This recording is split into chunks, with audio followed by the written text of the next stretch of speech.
오늘 우리에게 주신 하나님의 말씀은 요한복음 5장 1절에서 15절 말씀입니다. 요한복음 5장 1절에서 15절 말씀입니다. 우리 한 절씩 교독하시겠습니다. 그 후에 유대인의 명절이 되어 예수께서 예루살렘에 올라가시니라.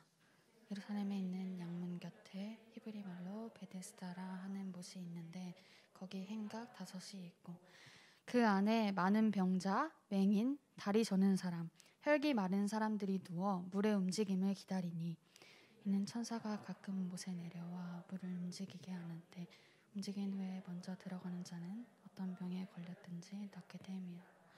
거기 38에 된 병자가 있더라.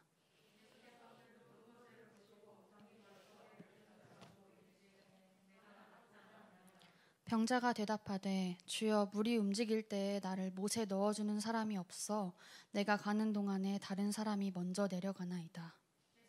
시대 일어나되 자리를 들고 걸어가라 하시니 그 사람이 곧 나아서 자리를 들고 걸어가니라. 이날은 안식일이니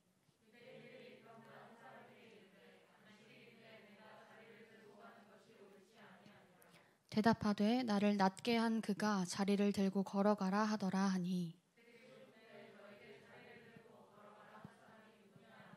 고침을 받은 사람은 그가 누구인지 알지 못하니 이는 거기 사람이 많으므로 예수께서 이미 피하셨음이라.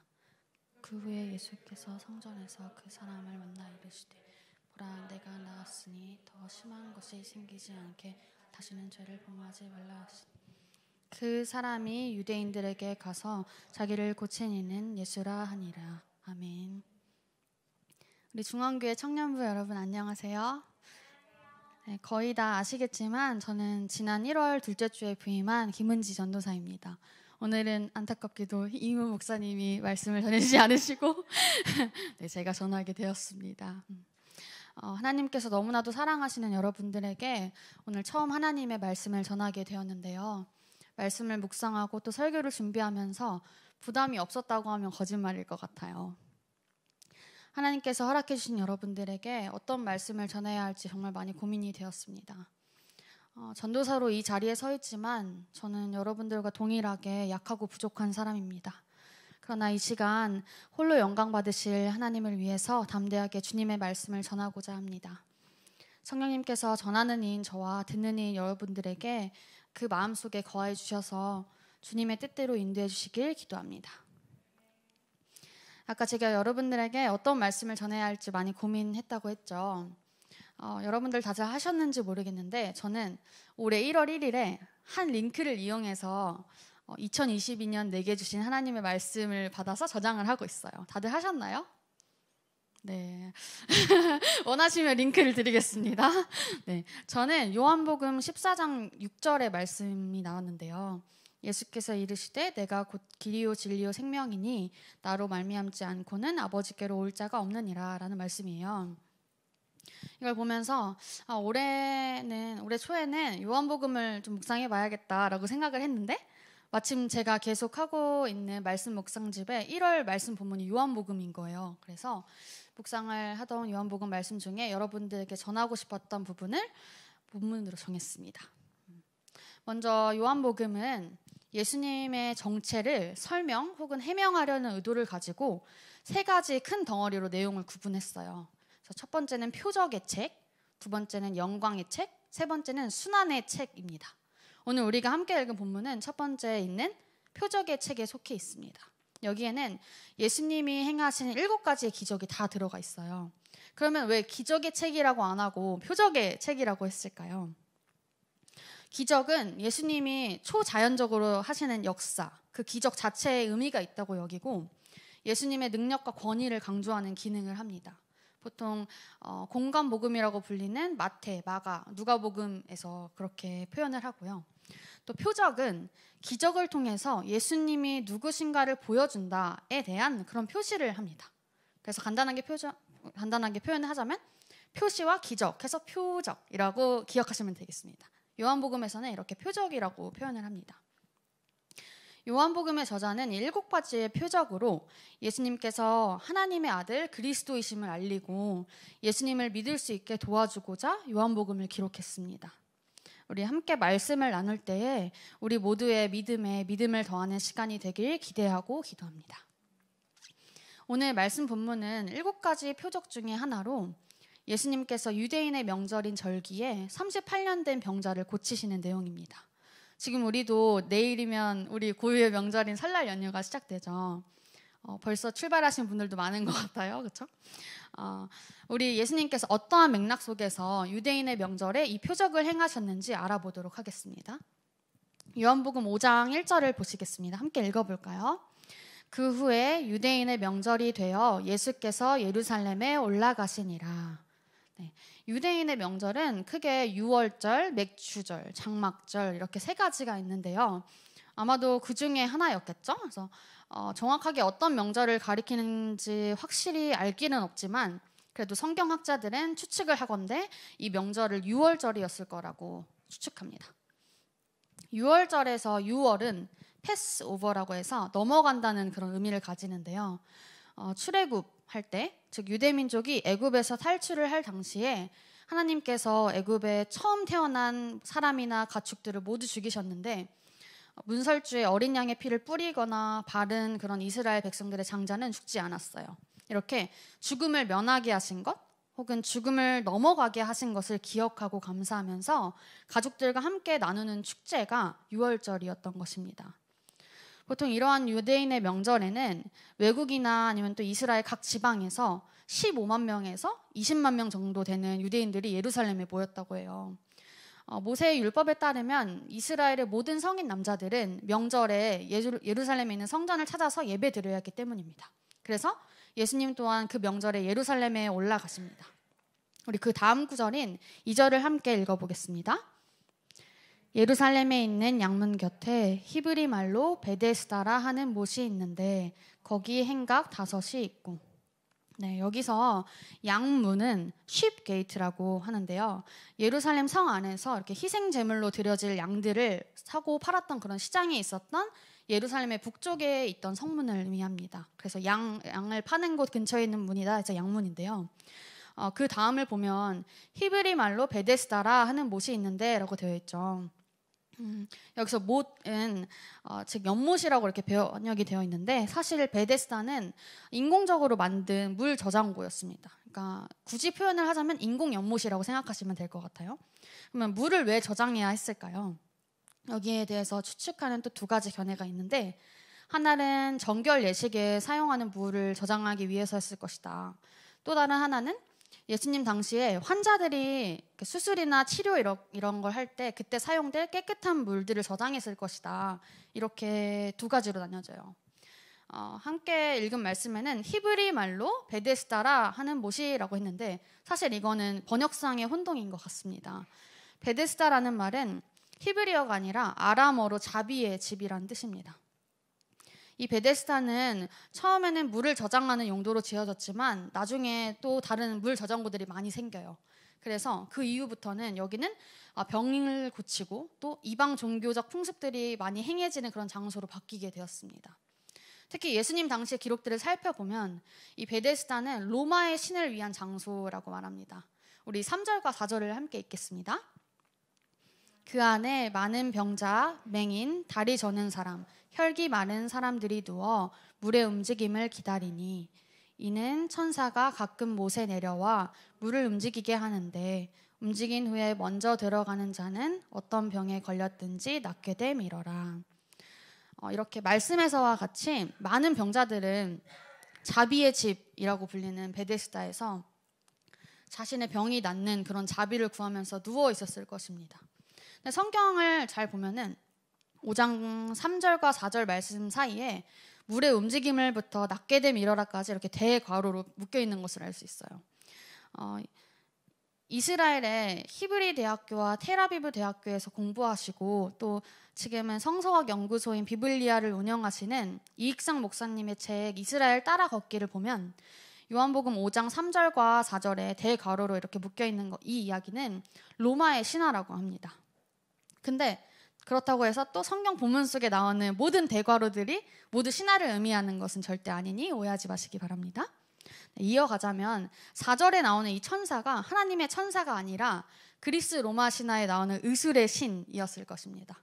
이렇게 신적인 존재를 기다리고 또 기적처럼 병이 낫기를 바라며 누워있는 많은 이들 가운데에 바로 오늘의 주요 인물이 등장하는데요. 자, 이제 같이 함께 5절을 읽어보겠습니다. 거기 38해 된 병자가 있더라. 38년 동안 병에 걸렸다는 것은 어떤 기분일까요? 아마도 저를 포함해서 우리 청년들 다 대부분 38년을 아직 살아보지 않았을 것이라 생각합니다. 그 병자 역시 다른 이들처럼 누워 있었습니다. 함께 6절을 읽겠습니다. 예수께서 그 누운 것을 보시고 병이 벌써 오래된 줄 아시고 이르시되 내가 낫고자 하느냐. 예수님은 수많은 사람들 중에서 그 사람을 보셨고 그리고 병이 오래된 줄 벌써 아셨습니다. 아까 명절을 지키기 위해서 굉장히 많은 사람들이 예루살렘으로 왔다고 했죠. 근데 이렇게 유명한 장소였던 베데스다 연못에도 당연히 몰려왔을 거란 말이죠. 그래서 유대인들도 많았을 거고 또 병자들도 많고 이래서 막 사람들이 인산인해를 이루었을 텐데 예수님께서는 그곳에서 38년 된 병자의 누운 것을 주목하여 보셨고 그 사람의 병이 벌써 오래된 줄 아셨습니다. 예수님께서 우리와 달리 초자연적이고 신적인 지식을 가지셨다는 것을 알 수가 있죠. 38년 된 병자는 그냥 기적을 바라면서 그저 누워 있었을 뿐이었어요. 근데 예수님께서는 그 사람에게 먼저 다가가서 물으십니다. 네가 낫고자 하느냐? 너 낫기 원하니? 이렇게 질문을 하십니다. 그러자 38년 된 병자가 대답을 하는데 우리 함께 7절을 읽겠습니다. 병자가 대답하되 주여 물이 움직일 때에 나를 못에 넣어주는 사람이 없어 내가 가는 동안에 다른 사람이 먼저 내려가나이다. 유진 피터슨의 메시지 성경을 보면 같은 본문을 이렇게 표현합니다. 선생님, 물이 움직일 때 저를 연못에 넣어줄 사람이 없습니다. 제가 연못에 닿을 즈음이면 이미 다른 사람이 들어가 있습니다. 38년 된 병자의 이 대답에서 저는 투덜대는 것 같으면서도 또 다른 이들을 원망하고 절망하고 또 슬퍼하는 마음이 느껴졌습니다. 이 병자는 수많은 세월 동안 낫기를 바라다가 또 실패하고 또 바라다가 실패하고를 반복적으로 경험하면서 무기력하고 절망적인 상태에 빠졌을 것입니다. 계속 실패를 하게 되면은 굉장히 우울해지죠. 본문에서 이 병자는 어떤 병인지 명확하게 밝혀지지는 않았는데 7절을 보고 유추를 하자면 그는 팔 다리를 못 쓰는 상태였을 것입니다. 처음에는 팔 다리를 못 쓰는 병자인 상태로 베데스다 연못가에 누워 있었는데 여러 해를 거듭하면서 또 낫기를 실패하면서 그는 마음의 병 또한 얻은 상처받은 병자가 된 것입니다. 베데스다, 자비의 집에서 그 누구도 이 병자에게 자비의 마음을 베풀지 않았습니다. 그것은 물이 움직일 때 먼저 들어가는 사람만 낫게 되었기 때문입니다. 그것은 정말 치열했을 것입니다. 그러나 자비로우신 주님, 진정한 자비이자 사랑이신 주님이 그것을 아시고 자비의 집 베데스다에 가셔서 그 병자를 주목하신 것입니다. 우리 함께 8절과 9절을 읽겠습니다. 예수께서 이르시되 일어나 내 자리를 들고 걸어가라 하시니 그 사람이 곧 나아서 자리를 들고 걸어가니라. 이 날은 안식일이니. 38년 동안 팔 다리를 못 쓰고 있는 병자한테 예수님이 너 일어나서 네 자리 들고 걸어가 이렇게 말씀하신 거예요. 38년 동안 움직이지 못했으면 엄청나게 굳어 있었을 텐데, 그쵸? 이렇게 예수님은 이 병자가 도저히 할 수 없는 일을 행하라고 명령하신 다음에 권능의 말씀으로 치유하셨습니다. 기적이 일어난 거죠. 이렇게 예수님이 말씀하시자 그는 바로 나았고 자리를 들고 걸어갔습니다. 이 38년 된 병자는 예수님 덕분에 축제의 날인 명절에 진정한 축제를 즐길 수 있게 된 거죠. 근데 문제가 있었습니다. 우리 아까 읽었던 9절 마지막 절에 그 날이 무슨 날이었다고 했죠? 그쵸, 안식일이었습니다. 이것이 논쟁의 발단이 됩니다. 함께 10절을 읽겠습니다.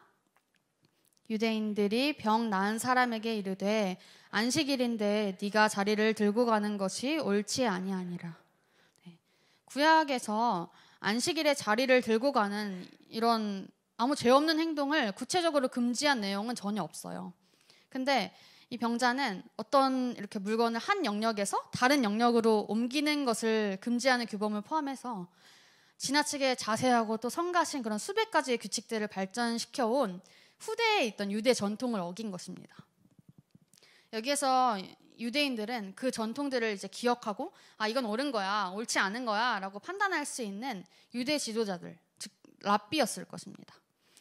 이 유대 지도자들은 구약이 아니라 구약을 해석하면서 첨가한 그런 세부 규정이나 전통에 근거해서 병 나은 사람이 옳지 않다고 판단한 것입니다. 그러자 병 나은 사람이 대답합니다. 11절을 함께 읽겠습니다. 대답하되 나를 낫게 한 그가 자리를 들고 걸어가라 하더라 하니, 이 병 나은 사람은 병이 낫기 전에도 후에도 다른 사람의 탓을 하네요. 네, 유대 지도자들이 자기를 비난하니까 자기 스스로 변호하기 위해서 자신을 고쳐주고 낫게 해주신 예수님을 탓하면서 얼버무리는 것입니다. 그러자 유대 지도자들은 다시 묻습니다. 12절입니다.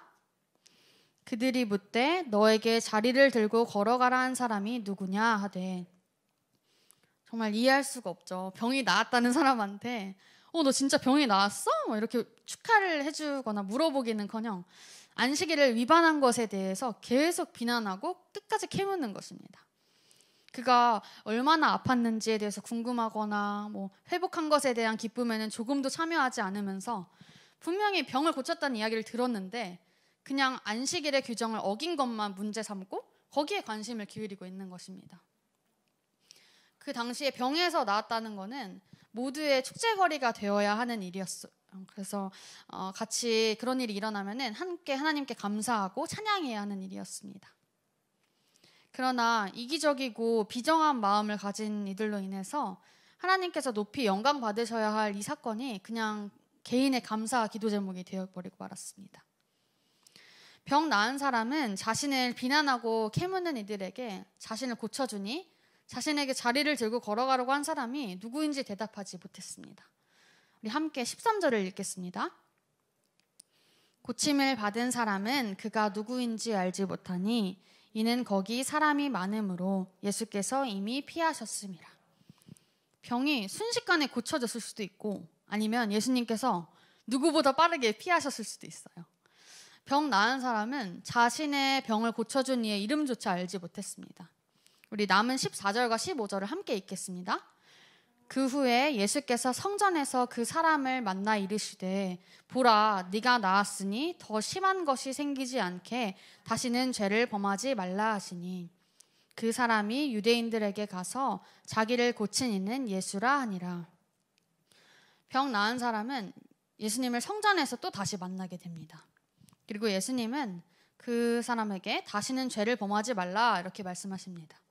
이것은 모든 고통이 어떤 개인적인 죄 때문에 생기는 것은 아니지만 또 어떤 것은 고통을 겪는 일이 특정한 죄의 직접적인 결과가 되기도 한다는 것을 알 수 있고 이 사람의 고통이 죄에서 비롯되었음을 예상할 수 있습니다. 이 병 나은 사람은 안타깝게도 유대인들의 환심을 사고 싶었는지 유대 지도자들한테 자기를 고쳐주신 예수님을 고발합니다. 결국 이렇게 예수님께서 안식일에 병자를 고치신 것에 대해서 유대인들은 반발하고 예수님을 박해하게 됩니다. 그러나 예수님께서는 곧바로 아버지의 아들이 지닌 지위의 본질을 가르치시면서 화제를 바꾸십니다. 요한복음 5장 17절 말씀을 제가 읽어드리겠습니다. 예수께서 그들에게 이르시되 내 아버지께서 이제까지 일하시니 나도 일한다 하시매. 안식일을 지키지 않았다고 비난하는 유대인들에게 예수님은 안식일에도 하나님이 창조 세계를 쉬지 않고 돌보시는 것 같이 자신도 일하는 것이라고 하셨습니다. 안식일의 주인이신 예수님께서 안식일의 의도와 같이 안식을 주신 것입니다. 예수님은 하나님이 하신 일을 그대로 하심으로 자신이 하나님의 아들임을 증명하셨습니다. 제가 아까 오늘 우리가 다루고 있는 본문의 책이 표적의 책이라고 했죠. 예수님께서는 여러 가지 표적을 통해서 아버지가 자신을 보내셨음을 확증하십니다. 이렇게 요한복음에서 표적은 예수님의 정체성을 강조하는데요. 오늘 본문 또한 다양한 예수님의 상징을 통해서 예수님을 전하고자 합니다. 우리 그것을 크게 4가지로 나누어 살펴보겠습니다. 첫 번째로 하나님의 어린 양이신 예수님입니다. 혹시 세례 요한이 예수님이 자기에게 이렇게 오시는 것을 보고서 무엇이라고 말했는지 기억하시나요? 안 나시겠죠? 네, 그래서 우리 함께 요한복음 1장 29절을 읽겠습니다. 이튿날 요한이 예수께서 자기에게 나아오심을 보고 이르되 보라 세상 죄를 지고 가는 하나님의 어린 양이로다. 그렇습니다. 세상 죄를 지고 가는 하나님의 어린 양이신 예수님께서 6월절로 추측되는 명절에 쉽게이트, 양문에 오셨습니다.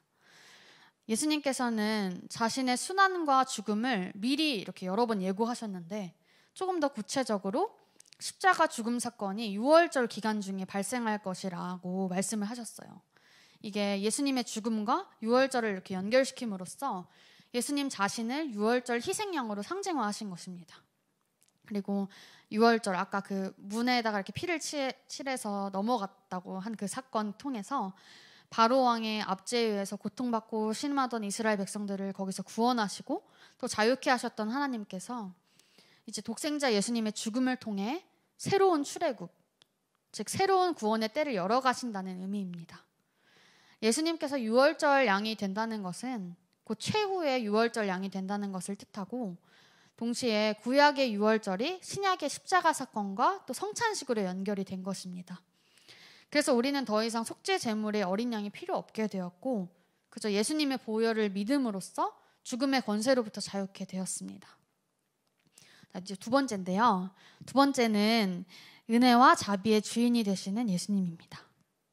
우리 은혜와 자비의 주인이 되시는 예수님은 자비를 상징하는 베데스다 연못에서 38년 된 병자에게 자비를 베풀어 주십니다. 그 누구도 자비를 베풀지 않는 자비의 집에서 예수님은 먼저 찾아오셔서 은혜를 주십니다. 아마도 38년간 이 병자는 가족이나 친구, 이웃, 성전에 오는 수많은 유대인들, 사회, 국가로부터 외면당해 왔을 것입니다. 모두가 그에게 무관심했습니다. 38년 동안 병자는 자신을 향한 무관심에 대해 상처를 입고 또 자신을 도와주지 않는 사람과 사회 혹은 신을 향해 화가 났을 것입니다. 예수님은 이 마음을 아셨고 찾아오시고 구원해 주셨습니다. 우리 또한 엄청나게 치열한 삶을 살고 있죠. 이건 그냥 제 얘기인데요. 남들보다 저는 되게 빨리 가고 싶어 하더라고요. 그리고 먼저 서고 싶고 또 높이 올라가고 싶어요. 그렇죠? 저만 그런 건 아니죠? 네, 우리 모두 아마 그럴 것 같은데 세상에서 말하는 성공을 위해서 또 그것을 향해서 이렇게 정신없이 달려가느라 우리의 눈길과 손길과 발길이 필요한 곳에 무관심하고 외면하고 있지는 않은가 돌아봅니다. 우리 또한 은혜와 자비를 주시는 예수님을 닮아가는 삶을 살길 소망합니다. 세 번째는 치료자, 구원자가 되시는 주님입니다. 주님은 38년 된 병자에게 내가 낫고자 하느냐 하고 물으시고 대답을 들으십니다. 그리고 그를 바로 낫게 하셨죠. 치료하십니다. 주님은 우리를 낫게 하시는 분입니다. 우리 함께 이사야서 53장 4절에서 6절까지의 말씀을 읽어보도록 하겠습니다. 그는 실로 우리의 질고를 지고 우리의 슬픔을 당하였거늘 우리는 생각하기를 그는 징벌을 받아 하나님께 맞으며 고난을 당한다 하였노라. 그가 찔림은 우리의 허물 때문이요 그가 상함은 우리의 죄악 때문이라. 그가 징계를 받음으로 우리는 평화를 누리고 그가 채찍에 맞음으로 우리는 나음을 받았도다. 우리는 다 양 같아서 그릇 행하여 각기 제 길로 갔거늘 여호와께서는 우리 모두의 죄악을 그에게 담당시키셨도다. 예수님께서는 38년 된 병자를 말씀의 권능으로 낫게 하셨습니다. 그리고 모든 이들을 위해서 채찍에 맞으시고 십자가에 달려 죽으심으로 사실은 우리가 찔려야 되고 우리가 맞아야 되는데 우리는 오히려 낫게 되었습니다. 죄에서 자유를 얻었고 예수님 덕분에 구원을 받게 되었습니다. 우리 예수님께서는 우리의 치료자요 구원자가 되심을 믿습니다.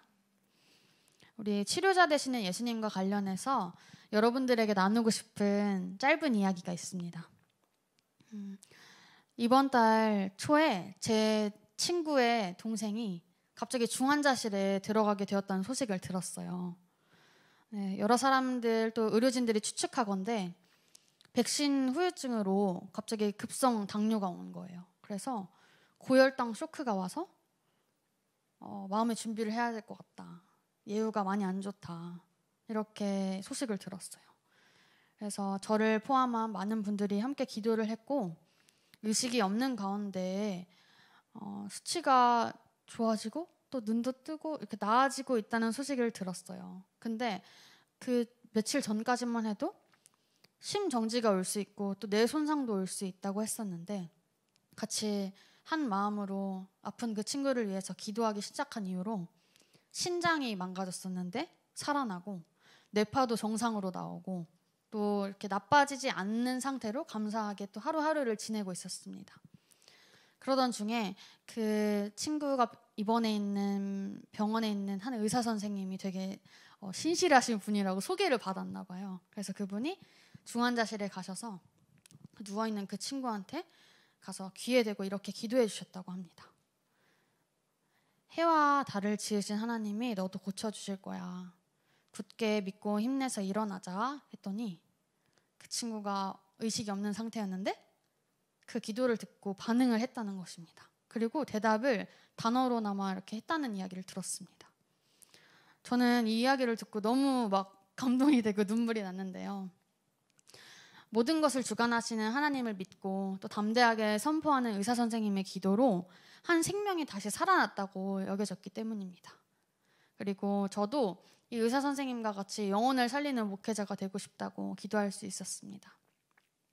근데 그 친구가 조금 또 지나서 다시 발작이 심해지고 또 막 난폭해지기도 하고 했는데 또 정말 감사하게도 좀 더 지나서 다시 회복이 많이 된 거예요. 그래서 부모님과 통화도 하고 이렇게 회복이 많이 되었고 또 일반 병실로 옮겨지고 지금은 결국 퇴원을 하게 되었습니다.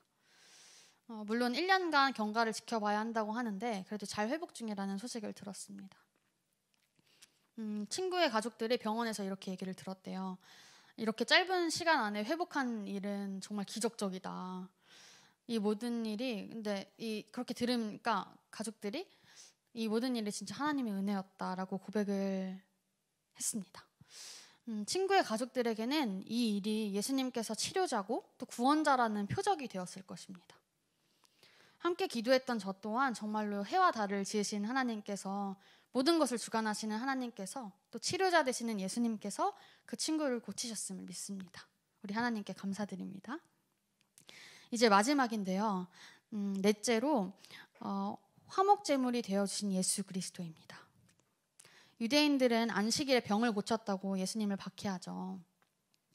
예수님을 대적하는 이 유대인들은 순전히 인간 중심적인 자신들의 종교적인 전통을 구역이 명령하고 또 예수님이 본을 보이신 타인에 대한 정말 참된 사랑과 긍휼보다 우선시했습니다. 진정으로 말씀에 순종한 이는 유대인들이 아니라 예수님이셨습니다. 예수님은 그 성전에서 다시 만난 38년 된 병자에게 다시는 죄를 범하지 말라고 죄에 대해서 언급을 하시죠. 이스라엘에서 하나님께 드려진 제사는 죄와 관련이 있었어요. 이스라엘 백성들을 정결하게 하고 또 거룩하게 하고 또 하나님과의 관계를 회복하게 하기 위한 것이었습니다. 죄나 부정으로 인해서 죽어야 할 사람들이 대신 동물을 가져와서 그 동물의 죽음과 그에 따른 피해 제사를 통해서 구원받을 수 있었던 것입니다. 피해 제사를 통해 죄사함을 받는 원리는 우리가 알고 있는 것처럼 예수님의 십자가 죽음에서 결정적으로 보여지죠. 레위기를 보면 구약시대에 행해졌던 5가지 종류의 제사가 있는데요. 많이 들어봤을 거예요. 그러나 기억하지는 못하는 번제, 소제, 속제제, 속건제, 그리고 화목제 이렇게 있는데요. 이 중에서 화목제 제물, 즉 화목제물의 고기는 제사를 드리고 그 정해진 기간 안에 그 제물을 다 처리해야 돼요. 그래서 그것을 조금도 남기면 안 돼요. 그런 규정이 있어요. 근데 이렇게 제사 규정이 까다로운 것은 그렇게 화목 제물을 드리는 예배자를 힘들게 하려는 목적이 아닙니다. 제사를 통해서 하나님을 예배하는 이들이 우리 하나님께서 진정으로 원하시는 것이 무엇인지 깨닫게 하시려는 것입니다. 하나님이 이렇게 화목제의 고기를 정해진 기간 내에 처리하고 남기면 안 된다는 규정을 주신 것은 나누게 하려는 것입니다. 내가 좋아하는 사람이든 내가 싫어하는 사람이든 다 나누지 않으면은 하나님이 명령하신 그 규정을 지킬 수가 없는 거죠. 그렇게 되면 내가 하나님께 잘 보이고 싶고 또 내가 죄송해서 이렇게 드린 그 제사가 오히려 그걸 지키지 않으면 하나님의 저주가 될 수 있다고 여겨지니까 화목 제물의 고기는 내가 진짜 같이 하기 싫고 진짜 미워하는 사람들하고도 나누어야 했던 거예요. 이러한 나눔의 결과가 결국 화목의 열매로 거두어지게 하신 것입니다. 그리고 나아가서 죄로 인하여서 하나님과 멀어진 우리를 화목하게 해주신 분이 있죠. 바로 예수님이십니다. 우리 함께 로마서 3장 25절을 읽겠습니다. 이 예수를 하나님이 그의 피로써 믿음으로 말미암는 화목제물로 세우셨으니 이는 하나님께서 길이 참으시는 중에 전에 지은 죄를 간과하심으로 자기의 의로우심을 나타내려 하심이니. 우리가 알고 있다시피 아담과 하와가 죄를 범한 후에 하나님과 인간 사이에 거리가 생겼어요. 죄에 대한 용서를 받으려면 그 전에 하나님의 의로우신 분노를 가라앉힐 필요가 있었습니다. 그렇기 때문에 하나님은 사랑 가운데에 그 거룩한 분노, 죄에 대한 거룩한 분노를 푸시기 위해서 자발적으로 자기 자신을 들이신 자기 아들을 보내셨습니다. 이것으로 하나님은 자신의 의로우심과 거룩하심과 공의를 나타내셨습니다. 이번에는 요한일서 2장 2절을 함께 읽겠습니다. 그는 우리 죄를 위한 화목 제물이니 우리만 위할 뿐 아니요 온 세상의 죄를 위하심이라. 화목은 하나님의 진노를 완전하게 해소하는 것을 뜻합니다. 예수님은 모든 이들의 죄를 사하시기 위해서 화목 제물이 되어서 십자가에 달리셨습니다. 이 사실을 믿는 누구든지 하나님과 화해하게 되고 화목하게 되고 인생이 끝난 후에도 영원히 죽지 않는 생명을 얻게 됩니다. 우리 함께 로마서 5장 8절에서 11절을 보겠습니다. 제가 먼저 읽고 우리 한번 교독해 볼까요? 우리가 아직 죄인 되었을 때에 그리스도께서 우리를 위하여 죽으심으로 하나님께서 우리에 대한 자기의 사랑을 확증하셨느니라.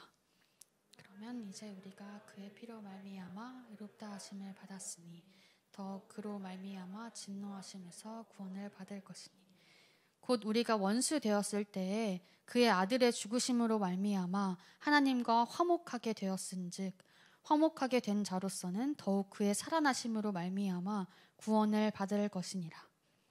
그뿐 아니라 이제 우리로 화목하게 하신 우리 주 예수 그리스도로 말미암아 하나님 안에서 또한 즐거워하느니라.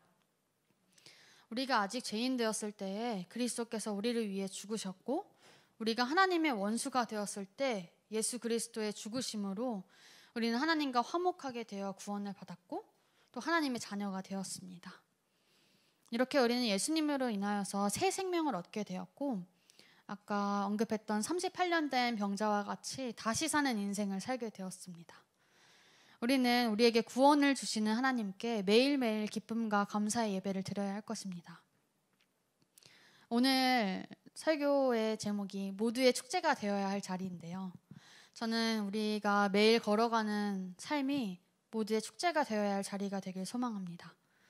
우리에게 맡겨진 이들에게 관심을 가지고 그들이 아파하고 기뻐하고 또 슬퍼하고 또 화가 나는 것에 대해서 알아보려고 하고 들으려고 하고 공감하고 함께 할 수 있는 우리가 되기 원합니다.